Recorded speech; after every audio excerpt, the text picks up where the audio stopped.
মদিনার এক দরিদ্র পরিবারে জন্ম নেয়া আমিনা ছিলেন ছোটবেলা থেকেই নেককার। পড়ালেখা করতেন না, কিন্তু কোরআনের আয়াত শুনলেই তার চোখ ভিজে যেত। যখন তিনি বিয়ের উপযুক্ত হন, তার পরিবার এক ব্যবসায়ীর সাথে তার বিয়ে দেন। কিন্তু কিছুদিন পর স্বামী দেউলিয়া হয়ে যায়।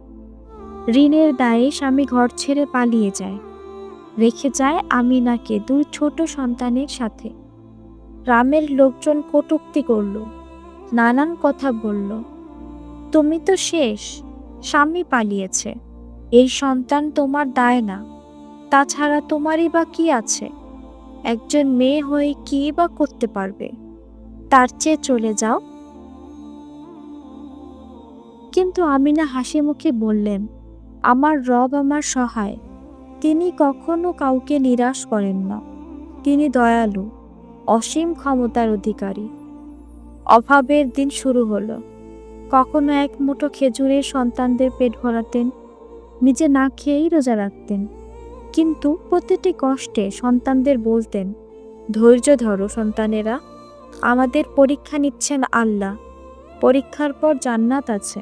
এক রাতে ক্ষুধার্ত সন্তানের কান্না থামাতে না পেরে তিনি পানির হাঁড়ি চুলায় বসালেন। ভিতরে কিছু নেই, শুধু পানি। কিন্তু সন্তানকে বললেন, ধৈর্য ধরো, খাবার হবে। সন্তান হাড়ের দিকে তাকিয়ে ঘুমিয়ে গেল। আমিনা তখন সিজদায় লুটিয়ে পড়ে কাঁদলেন, হে আল্লাহ, তুমি জানো আমি কারো কাছে চাইতে চাই না, তুমি আমাদের রিজিক দাও।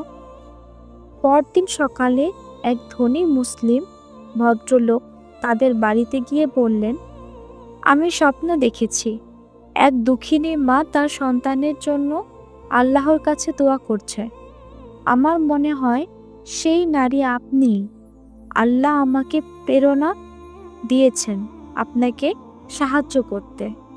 সেই দিন থেকে আল্লাহর রহমতে তার সংসারে অভাব দূর হলো। এটা আল্লাহর পক্ষ থেকে ব্যবস্থা। দিনের পর দিন তিনি সন্তানের অন্তরে শক্ত ঈমান গেঁথে দিলেন। সন্তান, মনে রেখো, যারা আল্লাহর উপর ভরসা করে, আল্লাহ তাদের জন্য পথ খুলে দেন।